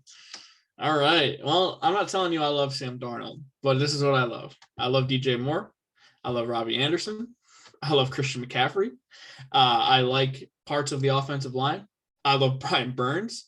I think the defense could be sneaky for Carolina. And the uncertainty of Darnold is similar for me with the uncertainty with Zach Wilson. So to me, you're saying by your prediction that you believe more in Zach Wilson today than you believe in Sam Darnold at all, which I don't necessarily fault you because Zach Wilson hasn't shown you that he's incapable of developing as a quarterback. The Jets, I do agree about Salah. I think he is legit. I think he's going to establish something with the Jets, but I think it's hard to do that immediately. I still think the Jets lack talent. I do think that there are still issues with the offensive line, the running situation, the back end of the defense still needs work as well. I just think the Jets are in a rebuilding situation. They'll keep it competitive. I do think they'll have some 2020 Giants vibes to them where they're in every game. But I do like the Panthers to pull away with a win. I think it's ugly. I think it's Panthers 20, Jets 17. But I do think it could be a pick fest, honestly. I could see Darnold throwing 3. I could see Wilson throwing a pair. There may be a ton of turnovers in this game. But I do think Carolina is just a better team right now. With Mosley coming back at linebacker, it's such a game changer for that Jets defense. And Sam Darnold's football stupid. So. Yeah, I'm going to see if the Jets can can establish the run there. I do think because Jacob in the comments, he said Moses, Becton, Tucker, Fant. They do have some players on the offensive line. I wonder if it's Tevin Coleman to start because of the Salah connection, and we'll see what happens with Michael Carter and then Ty Johnson. So as long as you're not giving Frank Gore carries anymore, you should be better off. But I'm interested to see how that plays out. All right. The last early game, and it's a doozy, Matt Bushnell. You think about the great matchups of all time in the NFL, and this one is up there among the greats. No, I'm kidding. It is the Jacksonville Jaguars traveling to Houston to play the Texans in an AFC South showdown. Tyrod Taylor getting the start, as I mentioned earlier on the show. I'm not going to take too long on this. As much as I dislike Urban Meyer as a head coach, I dislike David Culley even more. The Texans are going to be just the worst team in the league, and I don't think it's particularly close. I like Jacksonville to win this game. I don't love Jacksonville in general, but I do think they're better than the Texans right now. So give me the Jags by 7. Give me 20-13. When I look at games like these, Randy, I look at, okay, who has the best players on the field? And I kind of go in order. 1, 2, 3, 4, 5, 6, 7, 8, 9, 10. I could probably get to 12 players before I name a Houston Texan. Yeah. That's how lopsided the talent is. And you remember when Cam Newton was drafted #1 overall, and a lot of people said, I don't know how Cam's going to be, and he kind of had a so-so preseason. Week 1, he threw for over 400 yards. Mm-hmm. Trevor Lawrence is going to throw for over 400 yards against the Houston Texans. Oh, baby. So take the Jags. I think the Jags are going to win. I say somewhere between 17 and 20 points. Let me go 20-7 over the Houston Texans. Wow, 400 yards and like 20 points. All right. And if that's the case, Matt Bushnell is saying start Laviska Shenault, start Marvin Jones. I don't know if DJ Chark's playing, but if he is, start him and start James Robinson is what you're saying. Start your Jags. Start your Jags. I'm starting my Jags, damn it. Jaguar, also a classic vehicle if you had one. And if you ever Yeah. All right. Well, that's the early games. Let's get to the late ones. And they get a little bit better here. And this first one here, I'm really interested in. And it's the Cleveland Browns against the Kansas City Chiefs, coming off of that divisional round matchup that we all remember. The Browns fans can't get over that rule where if you fumble through the end zone, it's a touchback. It's still the correct rule, by the way. Not, you can get over it now, but it's still the correct rule. But the Chiefs that go on to win, obviously go to the Super Bowl and lose. So I love this matchup. I think these are two of the best teams in the AFC, two of the three best teams in the AFC, I would say. I love the opening matchup here, but I think, and you might agree with me here, I think the Chiefs are going to come out pretty angry at the world. I think their offensive line is revamped. I think Patrick Mahomes is pissed that he couldn't get that second ring last year and a great opportunity to do so. And I think the Browns might think, hey, we're good now. We're we've been bad forever. We're good. Let's do this. I think the Browns might be drinking their own Kool-Aid a little bit too much. And I think this might be a nice slice of humble pie right off the top of the season. So I do love the matchup, but I do think the Chiefs take care of business. To me, the Chiefs fit this kind of bill. People saw them, it's almost like when you see God bleed, it's like, oh, God can be hurt. Well, you know what? The Chiefs are not God, but they're pretty damn close. I think this is, like you said, I wouldn't want to be anyone playing the Chiefs in the first 3 weeks, because I think these first 3 weeks, they're putting everyone on notice that, hey, we're better than all of you. Yep. So to me, I just think it's going to be a buzzsaw. Cleveland, I like a lot. I really do like Cleveland. That is a hell of a football team. But the Chiefs are going to be on some next level type of stuff here coming into the season. They're not happy with how the season ended. Patrick Mahomes got his foot surgically repaired. He should be 100%. Tyreek Hill, Travis Kelce, Clyde Edwards-Helaire is no longer a rookie. Mecole Hardman, is he ready to take that next step? Demarcus Robinson, it's time to step up. These guys we've been hearing about, they have all this speed. They have to start stepping up, with Sammy Watkins now being shown the door finally. To me, I just think this is a whole different animal. Frank Clark is going to play. So to me, I'm going to take the Chiefs 37 to the Browns 28. The question from Ricky Velasquez in the comments is, who has a better defense? Because they both have good offenses. That's a good question. I don't really love the Chiefs defense that much, but also the Browns defense has a lot to be desired as well. I think they're pretty similar in that aspect. It's really about the talent on both sides of the ball. But to me, I think Myles Garrett kind of gives the Browns the edge there. I just think he adds a dynamic that the Chiefs don't have. I mean, I know Frank Clark is the pass rusher, but he's not close to Myles Garrett's level. And even as much as we love Chris in the middle there, Chris Jones, he's not the same impact that Myles Garrett has on a regular basis. So I just think the Myles Garrett effect gives the Browns the slight edge there. Yeah, I agree. When you want to start talking about defenses, who has the more impactful player? I think for the Chiefs, we're talking about the Honey Badger, Tyrann Mathieu. Yep. And then for the Browns, obviously, it's Myles Garrett. And Myles Garrett is a lot better than Tyrann Mathieu. So I agree. Myles Garrett is a continuous defensive player of the year candidate. The guy is just an absolute freak. Yep. Okay. I'm going to say my official prediction is the Chiefs 35, the Browns 24. And as no indicate, like you said with the Cowboys, there's no indicament on the rest of the season for the Browns. I just think they're catching the Chiefs at a bad time. Yeah. We're going to see a big FU tour from the Chiefs this year, I think. Yep, I agree. All right. AFC East matchup now in Foxborough. The Miami Dolphins taking on the New England Patriots, with Mac Jones making his first ever NFL start. And I think of this, and all right, maybe there's a lot of pressure on Mac Jones to succeed. But I look across the line of scrimmage and I'm like, I think there's even more pressure on Tua Tagovailoa to show that he's good at football. So I do think these teams are similar in the way that they both have good coaches. They both have good defenses. They're both going to run the ball. And it really comes down to the quarterback play. And I have no reason to not believe in Mac Jones. And I have a few reasons to not believe in Tua at the moment. So Patriots at home to start the season. It's hard for me not to want to pick them right now. I'm taking the Dolphins here. I think Wow. I love Brian Flores. I'm so iffy on the Patriots. I go back and forth with them all the time. I think they could challenge, and I think they can't. There's all sorts of reports coming out about Cam. You know, to me, seeing Bill Belichick struggle to kind of keep everything in house, and then you see Tom Brady having so much fun. Yeah, and I know I give Tom Brady a lot of shit, but it's kind of cathartic for me to see Bill Belichick. And you know what? He is the prime cheater in all of this. Spygate, you know, all that nonsense. You know, I'm just going to throw all that Bill Belichick. So I think Brian Flores is going to do the world a favor and start the Patriots 0-1. I'm going to take the Dolphins in an absolute dogfight. I think Mac Jones is going to throw 4 or 5 picks, but give me the Dolphins 19 to the Patriots 18. Oh shit, that would be interesting. I love the Dolphins defense. I love their secondary specifically. I love Flores' ability to coach them up. And I like their weapons around Tua. As much as I don't like Tua, I still like Devontae Parker a ton. Jalen Waddle, I think, is going to be the best rookie receiver in this draft. Myles Gaskin showed he could play a little bit last year. So they have some weapons, and Mike Gesicki is a big tight end in the middle as well, who has a big catch radius, which could help Tua.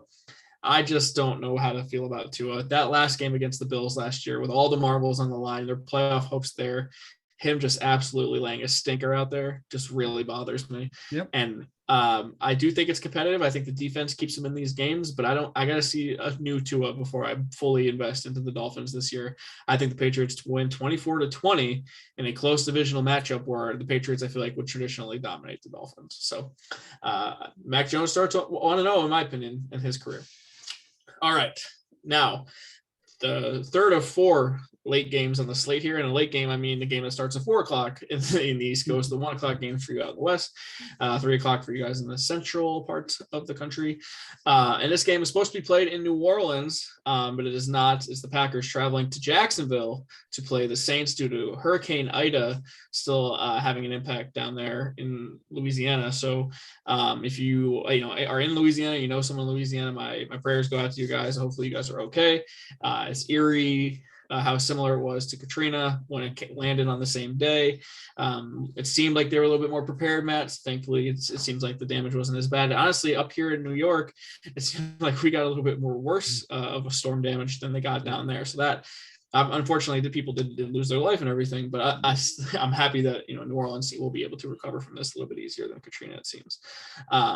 That's a little serious for our show. Let's talk back to the football here.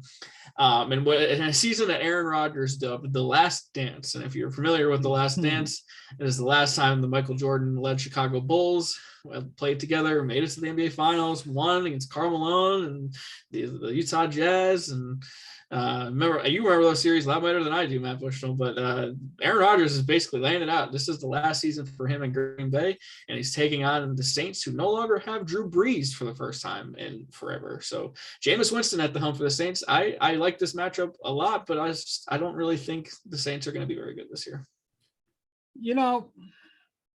I like watching the Pat McAfee show, and the Aaron Rodgers Tuesday spot kind of makes you grow a little fond of Aaron Rodgers in some aspects.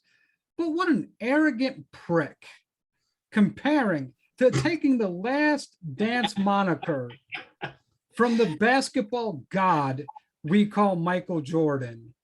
The level of disrespect and the audacity of him to do this. I'm just going to applaud the Saints because they did the most pettiest or the pettiest move. They purposely chose Jacksonville for a couple of reasons. One, no one wants to go there. Two, it would be the hardest place for Packer fans to travel to out of Miami and Tampa Bay. So they're like, oh, hell no. No, we're choosing Jacksonville. And Aaron Rodgers has a losing record in Florida during the regular season. So Interesting. bravo to the Saints for being petty. I love it. With that being said, the Saints,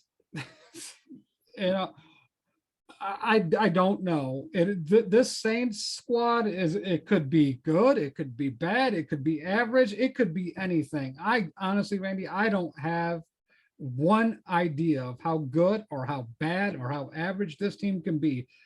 Looking at this game, I just don't know. I'm going to take the Saints. I don't feel good about it. Wow. I don't love it, but it's the unknown. Call me intrigued. So I'm going to take the Saints 31-30 over Aaron Rodgers and his losing record in Florida. All right. Well, you're speaking with your heart and not your head, but that's okay. I think the Saints are going to have a really good defense, and that's going to keep them in a lot of games. I just don't know what to expect out of Jameis Winston and this offense. I have Alvin Kamara. You're going to get from Alvin Kamara. But then what are you going to get from the Roquan Smiths and the Marquez Callaways of the world? The offensive line is solid. I don't think it's great. But overall, what's the Taysom Hill role in this game? Is Sean Payton going to get cute and let Taysom Hill play quarterback in this game? I don't know. To me, the Packers are what we expect them to be. I think the loss of David Bakhtiari hurts a ton, but I think they're good enough to overcome that for the time being. And I don't think the Saints are good enough to really get in the way of that. The Rodgers thing is funny because he compared it to The Last Dance, knowing that people in Chicago already hate his ass. And to add to that, their God savior, Michael Jordan, he's comparing himself to. It's just hilarious. Here's the thing, Rodgers. How about you win another Super Bowl before you compare yourself to Michael Jordan? How about you win a couple? I've been a Rodgers defender over the years, but you have one, and it was 11 years ago. And you're a 3-time MVP. What? Well, it's 6 for Michael. Aaron doesn't know how to count that high. I'm not saying even to get to 6 because only Tom Brady can do that. Just get a couple. How about you have the same amount as Eli Manning? How about you don't have half of the amount of rings Eli Manning has before you compare yourself to Michael Jordan? Yeah, just call it the homecoming dance. Yeah. All right. But I still think the Packers win this game. I think the Packers are poised for a big year.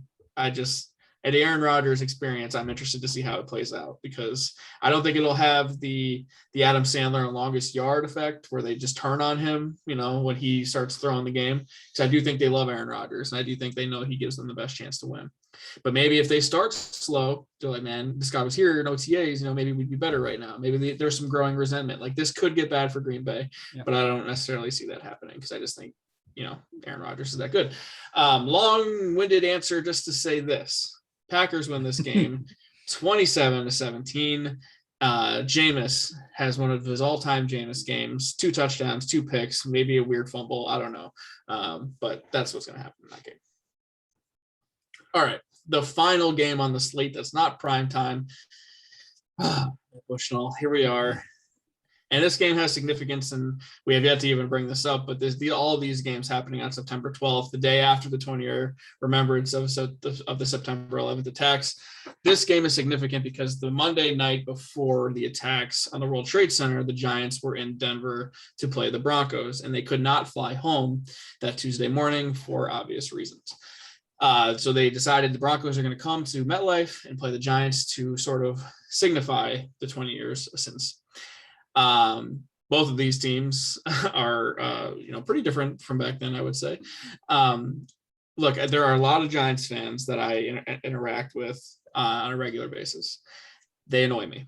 They are hopelessly optimistic to a fault where I understand at this time of year, you want your team to make the playoffs. You think the world of your team. You're like, oh, this is going to be a year we finally put it all together.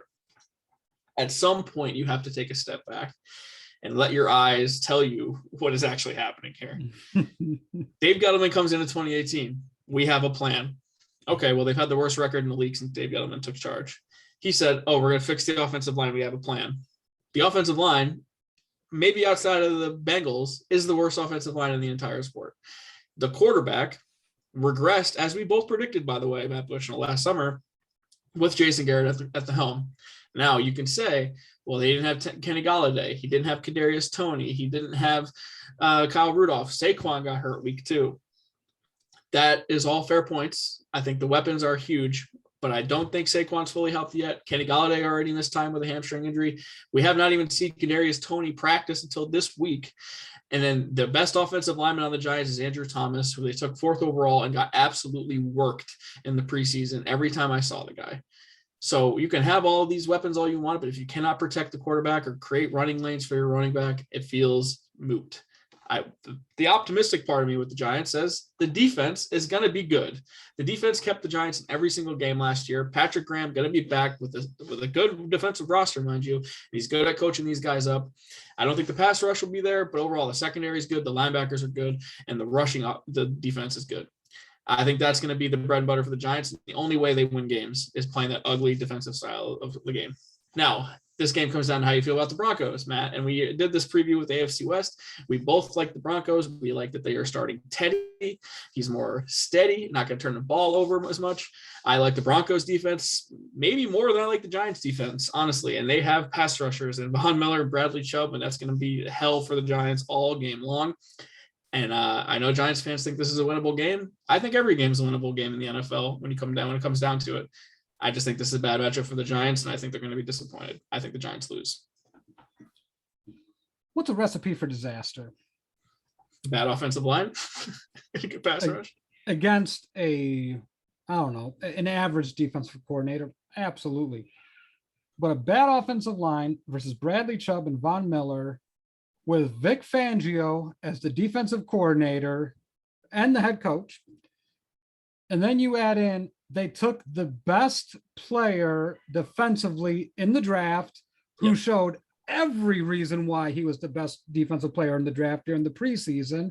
Did not change any thoughts of mine. And then you also have Kyle Fuller, a loaded secondary. Justin Simmons.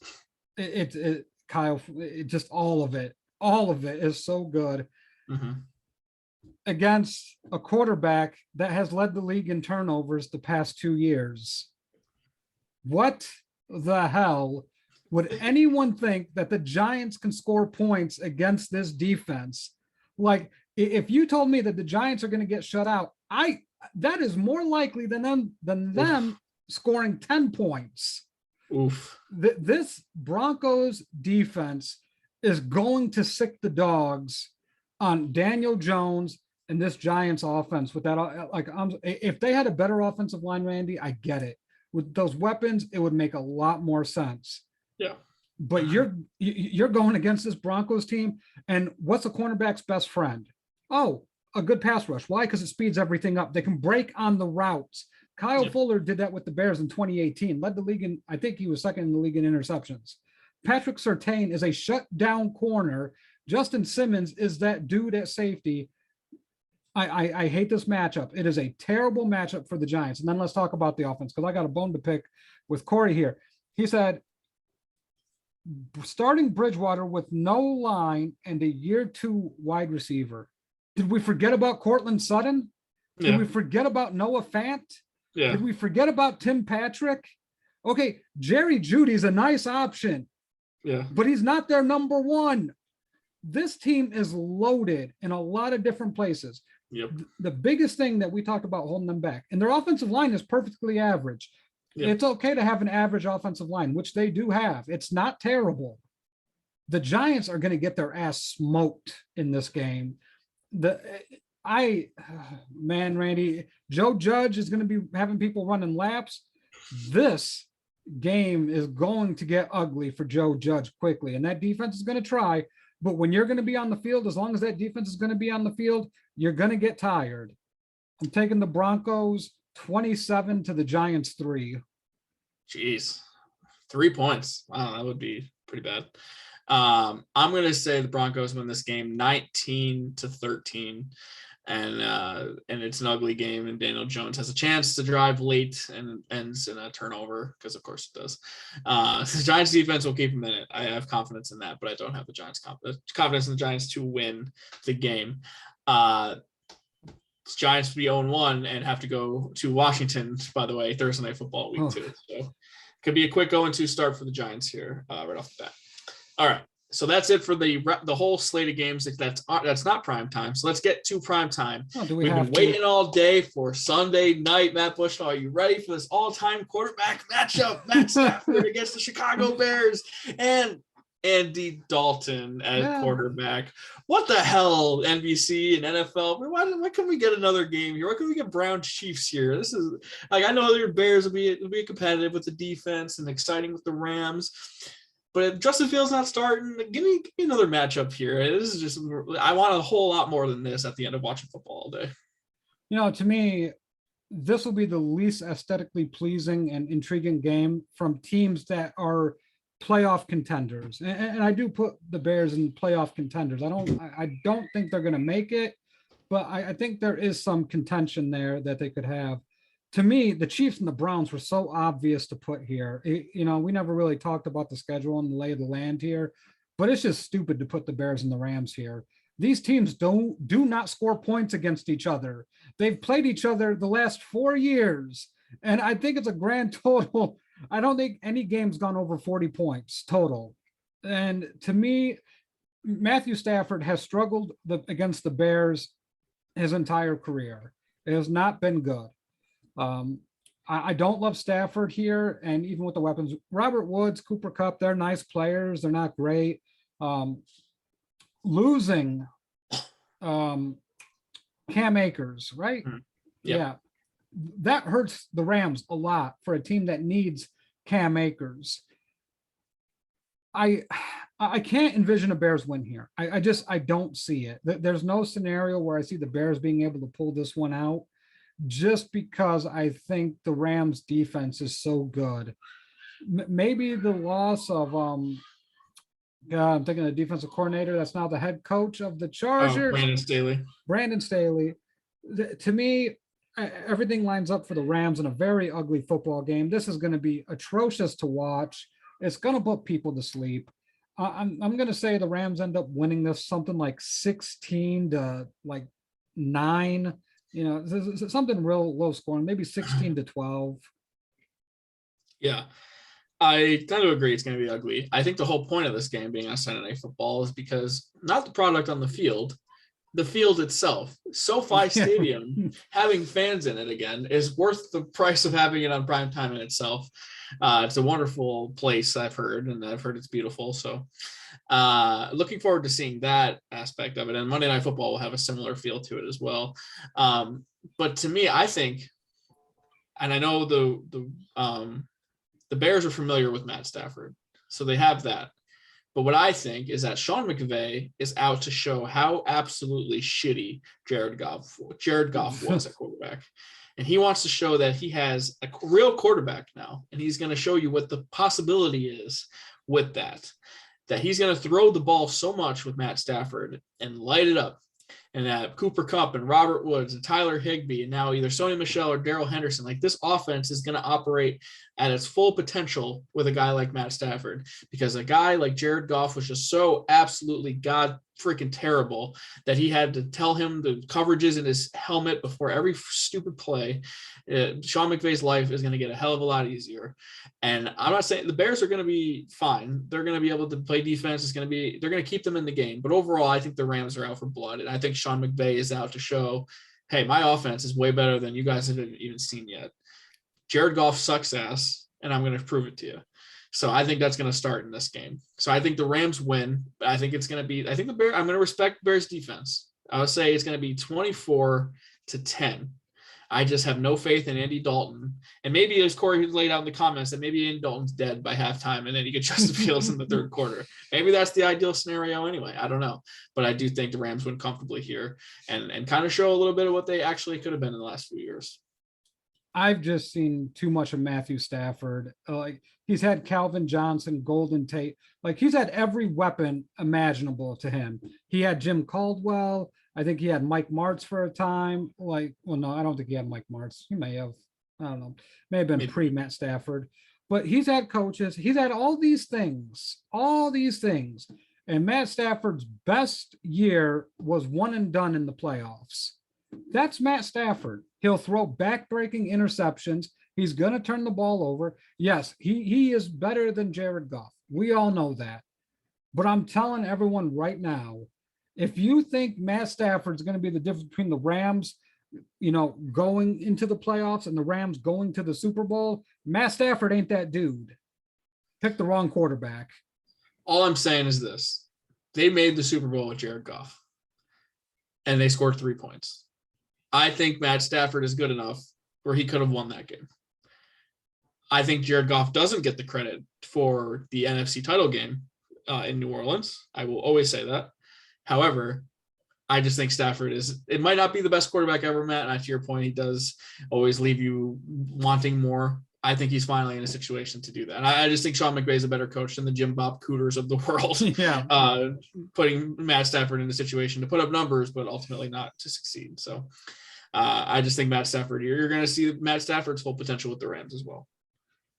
Man, if we didn't see that with Calvin Johnson, God help us. I think you did play pretty well with Calvin Johnson as well. All right, Sunday Night Football. You gave your official prediction there, so both of us saying our own teams are going to start off the year 0-1. So that's par for the course. All right, Monday Night Football. Looking forward to that. And it's a weird matchup, but overall one I'm excited for too.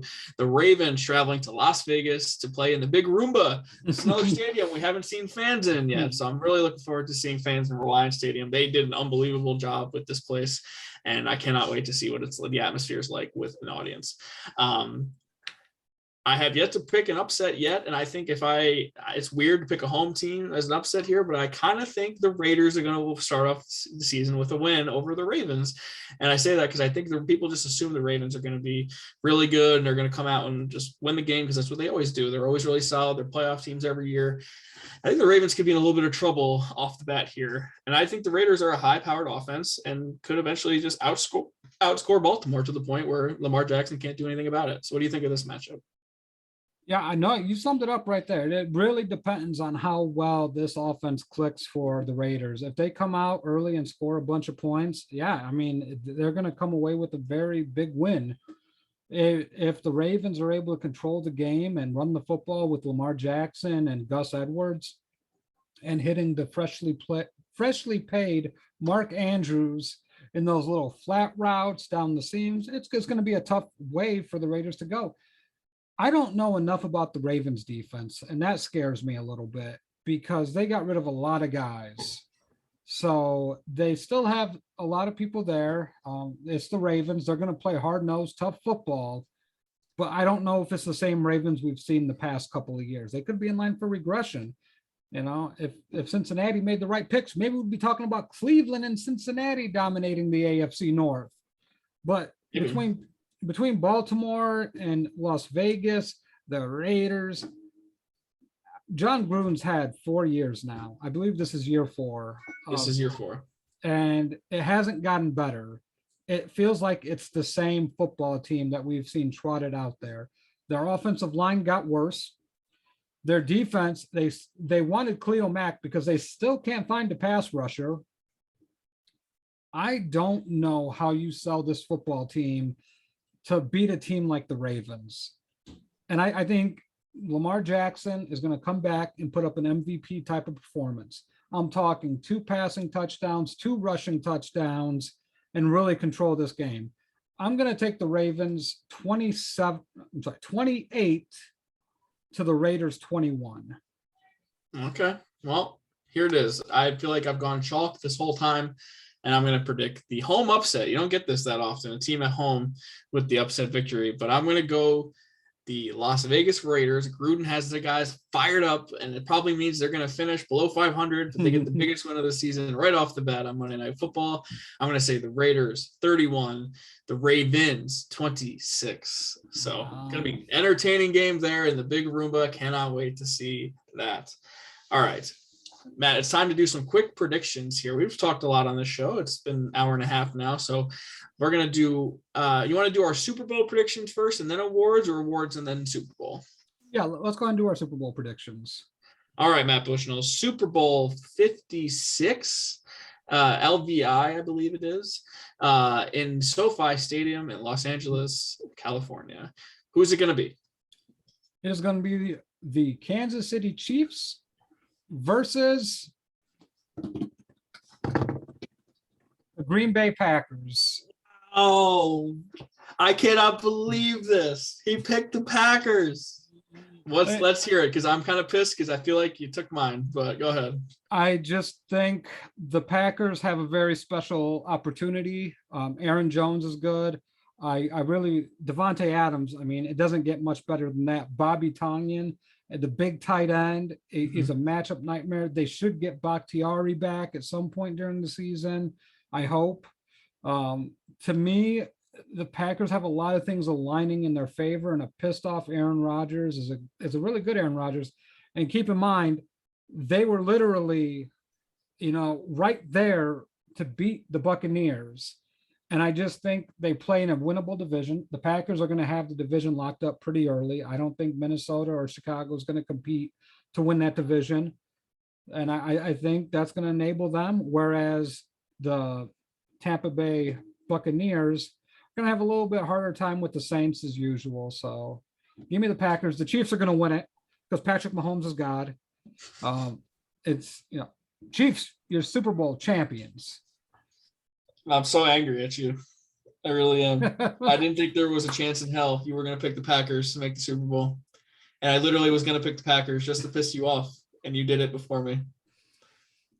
Well, that's the risk you take when you let me go first, buddy. I was literally going to say the Last Dance, the Packers Cinderella story to the Super Bowl, only to get shut out by Patrick Mahomes. No, but now I'm going to call it audible. I don't want to make the same pick as you. That's not fun. Oh wow! I don't want to do that. Calling it audible is what we do on the show. It's the name of the show. Damn it, that's what we're going to do. I'm sticking with the Chiefs. I don't see how anyone in the AFC dethrones the Chiefs. I just think that they are the favorite for a reason, and they're going to be out for things to prove. So I'm going to go now with the team I think that the Packers were going to be in the NFC title game, who I think now I'm going to change my mind. They're going to lose the NFC title game, and that is to the LA Rams. I think it's going to be a rematch of that really exciting Monday Night Football game from a couple of years ago. The color rush, all red Chiefs jerseys, all yellow twisted T looking Rams jerseys. But this time around, it'll be Matt Stafford. This will be a home Super Bowl for the second straight year, by the way, at SoFi Stadium. So it's less about Matt Stafford for me as it is about Sean McVay. I think Sean McVay will establish himself as one of the best coaches in the league and make a Super Bowl again. But he also loses the Super Bowl once again because I think Patrick Mahomes and the Chiefs, I just have such a hard time assuming they're going to lose to anybody. And I think the world of him, and we're going to look back 10 years from now and say, wow, we really somehow, as much as we overhype Patrick Mahomes, we're still dead on about how amazing he is. So and it's going to add to the Tom Brady legacy even more, the fact that they beat Patrick Mahomes. So I'm going to say Chiefs, Rams, and you say Chiefs, Packers, which would be a rematch, by the way, was Super Bowl 1 and 2, right? Yeah. And there are legendary pictures from those matchups as well. Yep. All right. We're not going to go every award, but some big ones, Matt, we want to do. Let's start. Let's just go for it. Big one right off the bat, the most valuable player award. Aaron Rodgers won it 3 times. He won it last year. The 2021 MVP, Matt Bushnell. And I'm not letting you go first this time. I'm going first this time. It is going to be Justin Herbert, quarterback, Los Angeles Chargers. What could possibly be more annoying than Aaron Rodgers winning another MVP? It's Tom Brady winning another MVP. You bastard. Take it back. Tom Brady is going to be your 2021 NFL MVP. Damn it. He's going to throw for like 50 touchdowns. Corey Decker predicting Bucs Bills in the Super Bowl, which almost happened last year. Could have happened. Brady against the Bills one more time. I think Buffalo might literally just get burned to the ground if that happens. And if Tom Brady was another MVP, I think we all need to just assume the end of the world is happening. All right. Coach of the year. By the way, I'm patting myself on the back because I didn't get many of these right, but I did predict Kevin Stefanski was going to be the coach of the year last year and nailed that one. So I'm claiming that victory, although I felt like it was a pretty easy call. But who do you think is going to be the coach of the year in 2021? Even though he's going to have a losing record, and typically it doesn't go to coaches with losing record, Robert Saleh is going to be the NFL coach of the year. Okay. To me, it's going to be Sean McVay. I just think the Rams are going to be incredible. If they win the best division in football and they have a lights out year, they're going to give it to Sean McVay. Honorable mention, Kevin Stefanski, potentially back-to-back Coach of the Year awards, but they typically stay away from that. They don't really like to do that much. So I do think the Browns is going to be solid again. All right, comeback player of the year, which I'm just going to dub the Alex Smith Award for comeback player of the year. I think there were two obvious candidates here, and I think one is just a little bit more likely than the other, but I want to get your pick right off the bat, Matt. Oh man. I'm just gonna say it because I got them winning the NFC West. Jimmy Garoppolo. Oh, okay. Yep. That's interesting. He was hurt for most of the year, but I like the 49ers to win that division. I have two NFC East players.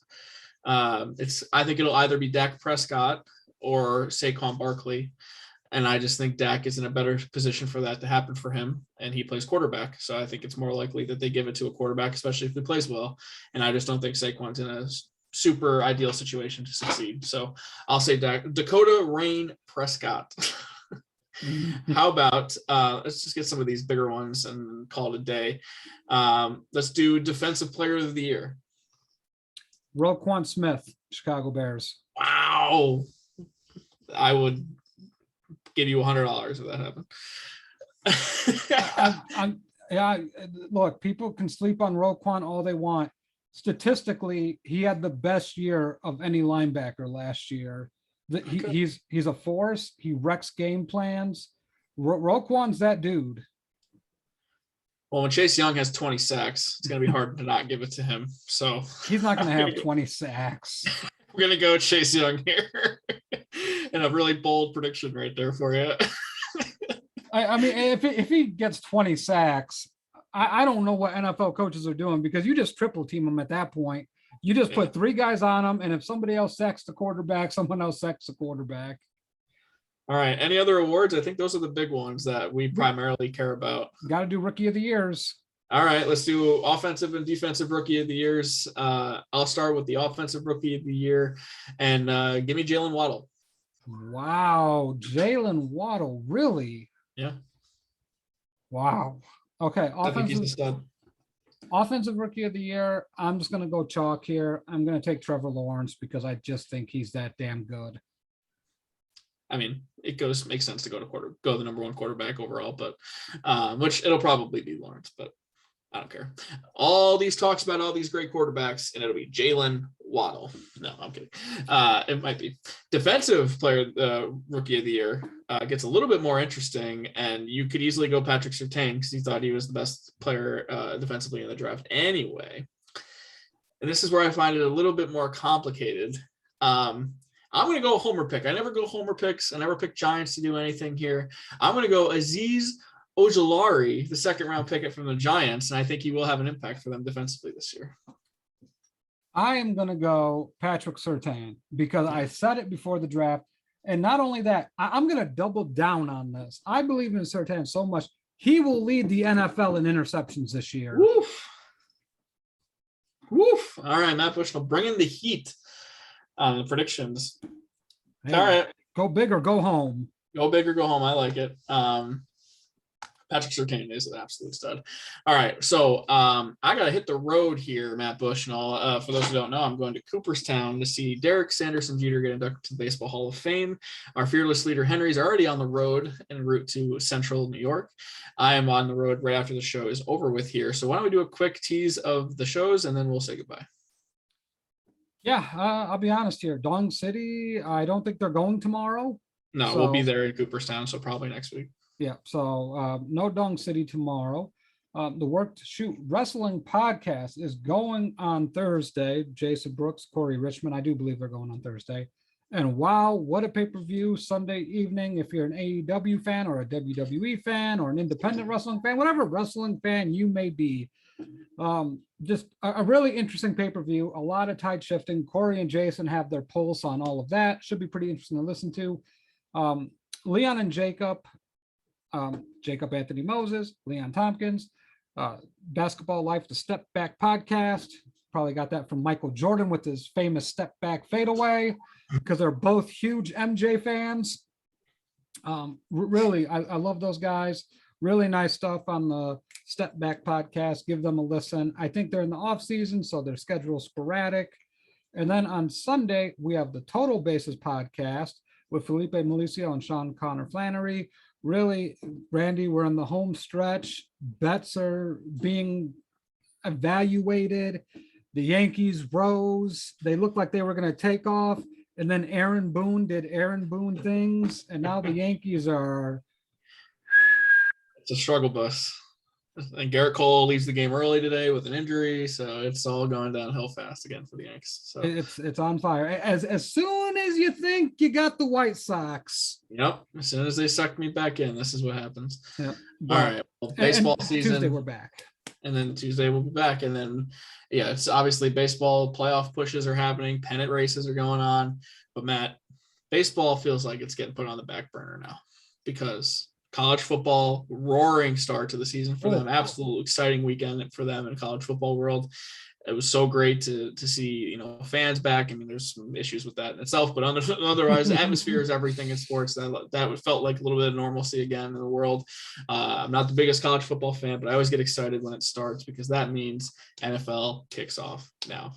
I want to thank you guys always for the support in the off season. It's always a struggle for us to come up with content and do previews. So we greatly appreciate all of the support. And we finally made it. Enjoy week 1. Enjoy the kickoff game. We will be back next Tuesday to recap it all and preview week 2. Matt, do you have any parting words for the audience? No matter what happens week 1, just remember, unlike last year, you have one more week to get it right. 17 games, baby. Wise words. All right. Well, wherever you may be listening, however you may be listening, I greatly appreciate you always making us a small part of your day. Enjoy the football. It's here, baby. All right. I love you, Derek Jeter. Can't wait to see you tomorrow. Matt Bush, and I'll see you next week. And the rest of you, have a good one. Take care.